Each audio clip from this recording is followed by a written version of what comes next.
আসসালামু আলাইকুম রহমতুল্লাহ। আমি মোহাম্মদ আবিদ। ইনশাআল্লাহ আজকে আপনাদেরকে স্ট্রাকচারাল মেকানিক্স এর চ্যাপ্টার 5 এর একটা গুরুত্বপূর্ণ ম্যাথ নিয়ে আলোচনা করব। একটু ভালো মতো খেয়াল করেন। এখানে একটা কাঠামো দেওয়া আছে, যে কাঠামোর পুরো ভিতরে একটা সার্কেল আকারে কিছুটা ফোকর আছে, ফাঁকা রয়ে গেছে। এটা ধরতে পারেন একটা, মনে করেন এটা একটা ড্যাম্প অথবা মনে করেন একটা যে কোনো একটা ওয়াল ধরতে পারেন, যেখানে মাঝখানে মনে করেন একটা খালি অংশ, সার্কেল আকারে খালি অংশ রয়ে গেছে। এরপর এখন এটার পুরাটার আপনাদের ভর কেন্দ্র নির্ণয় করতে হবে, একদম সেন্ট্রয়েডটা নির্ণয় করতে হবে, ভর কেন্দ্র। এটা ভালো মতো খেয়াল করেন। ওয়াই অক্ষে প্রতিসম, মানে এ ওয়াই বরাবর ভাগ করে দিলে ডান পাশে যে অংশ থাকবে, বাম পাশে যে অংশ বদলাবে, এই দুটো অংশের মধ্যে ভরটা গিয়ে এই ভর কেন্দ্রে মিলিত হবে। ওয়াই অক্ষে যখন আমরা প্রতিসম করে 2 ভাগ করে দেব, এরপরে দেখেন আমরা প্রতিসম করার পরে যে অক্ষে প্রতিসম করব ওই অক্ষ বরাবর ক্ষেত্রফল এবং ওই অক্ষ বরাবর অধ্যচ্ছ মান আমাদের বের করতে হবে। দেখেন এখানে আমাদেরকে পুরা কাঠামোটাকে আমাদের 4 ভাগে ভাগ করছে। তারপরে খেয়াল করেন চিত্রটা, যদি খেয়াল করেন এখানে প্রথম অংশকে একটা ত্রিভুজ আকারে ভাগ করছে। দেখেন এখানে একটা কিছু অক্ষ বরাবর দিয়ে ভাগ করা হয়েছে। দ্বিতীয় অংশটা একটা আয়তের মধ্যে পড়ছে। তৃতীয় অংশটা আবার একটা ত্রিভুজ আকৃতির করে আঁকছে। এরপরে মাঝখানে যে ফোকর আছে ওটাকে একটা সার্কেল ধরে নিছে। এরপরে দেখেন এখানে আমাদের কয়েকটা অংশ পাইলাম, একটা ট্রায়াঙ্গেল, রেক্টাঙ্গেল এবং সার্কেল। দেখছেন এখানে এইসব অক্ষে আমাদেরকে ভাগ করা হয়েছে। এরপর আমাদের প্রথম কাজ, যেহেতু ওয়াই অক্ষে প্রতিসম করা, তার জন্য আমাদের এর মান লাগবে আর ওয়াই এর মান লাগবে। এরপর আমরা সূত্রের মধ্যে ফেলে দেব। আমরা ত্রিভুজের ক্ষেত্রফল কি জানি, হাফ ইন্টু এ প্লাস বি। হাফ দিব, ভূমি কত 10 সেন্টিমিটার, উচ্চতা কত 12 দুগুণ 24 সেন্টিমিটার, 12 দুগুণ 24 সেন্টিমিটার, ক্ষেত্রফল পেয়ে যাব। টু মানে কি, আয়তর ক্ষেত্রফল বের করবে। এই আয়তর ক্ষেত্রফল আমরা বাহির করলে কি জানি, দৈর্ঘ্য গুণন প্রস্থ। তাহলে দৈর্ঘ্য কত আছে 10, এখানে দৈর্ঘ্য কত আছে 10, 20 সেন্টিমিটার, এটা উচ্চতা কত আমরা 24 সেন্টিমিটার।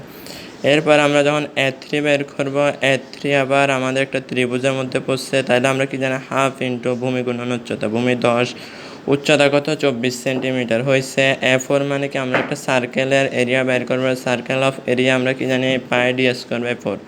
পাই এটার ডায়া কত 10 সেন্টিমিটার, এটার ডায়া কত ভাই 10 সেন্টিমিটার দেওয়াই আছে, এখানে 10 সেন্টিমিটার উল্লেখ করে দেওয়া আছে। এই দেখেন এখানে চিহ্নিত করে দেওয়া আছে 10 সেন্টিমিটার। তাহলে পাই ডি স্কোয়ার বাই 4, এটা সূত্রের সাহায্যে বাইর করে নেব। এরপরে আমাদের এখন মান লাগবে ওয়াইয়ের মান। ওয়াইয়ের মান যখন আমরা বাইর করব, y1 মানে কি, এই ত্রিভুজের অর্ধেক পর্যন্ত আমাদের মানটা বাইর করতে হবে। তাহলে ত্রিভুজের কি অর্ধেক হয় নাকি 3 ভাগের, এখানে পুরা ভাগে 3 দিয়ে ভাগ করতে হয়, কারণ এটা ত্রিভুজ ওপর অংশে কিছুটা সরু আকারে ছোট হয়ে গেছে। তার জন্য কেন অর্ধেক করলে হবে না, এটা 3 ভাগের মধ্যেই নিলে আমাদের ভর কেন্দ্রটা বাইর হবে। ধরতে গেলে এখানে ভর কেন্দ্র আমাদের এখানে হওয়ার কথা ছিল, কিন্তু এখানে না হয়ে ভর কেন্দ্র একটু নিচের আকারে হবে, কারণ ওপরটা সরু নিচেরটা একটু প্রশস্ত আছে। তার জন্য ওয়াই সমান আমরা ত্রিভুজের ক্ষেত্রে কি জানি, 1/3 ইন্টু লেন্থ 1/3। ত্রিভুজের ক্ষেত্রে 1/3 হবে। তাহলে এটা যেহেতু ত্রিভুজ আছে, কী হবে, ট্রায়াঙ্গেল আছে, তার জন্য 1/3 ইন্টু এটা হাইট কত 24 সেন্টিমিটার। এরপরে y2 মানে কি, আয়তর ক্ষেত্রে কি করতে হবে, শুধু লেন্থটাকে 2 ভাগ করে দিলে হবে। ত্রিভুজের ক্ষেত্রে 3 ভাগ করতে হবে দৈর্ঘ্য উচ্চতাকে, আর আয়তর ক্ষেত্রে রেক্টেঙ্গুলার হলে 2 ভাগ করলে চলবে। এরপরে y3 মানে এখানে আরও একটা ত্রিভুজ পড়ে গেছে। এই ত্রিভুজকে আমরা ভরকেন্দ্র বাইর করতে চাইলে আমরা কি জানি, y অক্ষ বরাবর ভরকেন্দ্র বাইর করতে চাইলে পুরা উচ্চতা যে 24 আছে, এটা কয় ভাগ করতে হবে, 3 ভাগ করতে হবে। আর y4 মানে কি, এখানে দেখেন বৃত্তের মধ্যে দেখেন এই সেন্ট্রয়েড বাইর করার সময়, সেন্ট্রয়েড বাইর করার জন্য আমাদের কি করতে হবে, তাহলে 12 বরাবর অর্ধেক চলে গেলে আমরা কি সার্কেলের অর্ধেক পেয়ে যাব। তাহলে সার্কেলের জন্য y4 কত হবে 12 হবে। তাহলে আমরা এখানে কি জানি, y বার সমান সমান a1 y1 plus a2 y2 plus a3 y3। এই একটা ক্ষেত্রফলে দ্বিতীয়টা ক্ষেত্রফলে তৃতীয়টা ক্ষেত্রফলে, এটা পুরোটা ক্ষেত্রফল ঠিক আছে, কিন্তু এখানের মধ্যে ঝামেলার বিষয় হচ্ছে, দেখেন সার্কেল যেহেতু এটা ফোকর আছে, এখানে ফাঁকা আছে, তার জন্য এইটাকে আমাদের ভর কেন্দ্রের মধ্যে ধরা যাবে না। তার জন্য এই পুরোটা সার্কেলের হিসাব হবে মাইনাস।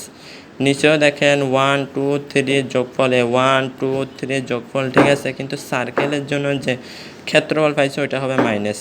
কারণ ওইটা আমাদের ফাঁকা আছে, ওইটাকে হিসাবে ধরা যাবে না। এরপর মানগুলা বসাই দিলে এখান থেকে উপর থেকে হুবহু মানটা বসাই দিলে আমাদের ভরকেন্দ্র পাওয়া গেছে 10.50 সেন্টিমিটার। ঠিক আছে, সবাইকে ধন্যবাদ, দোয়া করবেন ইনশাআল্লাহ। একটু ভালো মতো পড়াগুলো দেখে নেন। ধন্যবাদ সবাইকে। আসসালামু আলাইকুম রহমতুল্লাহ।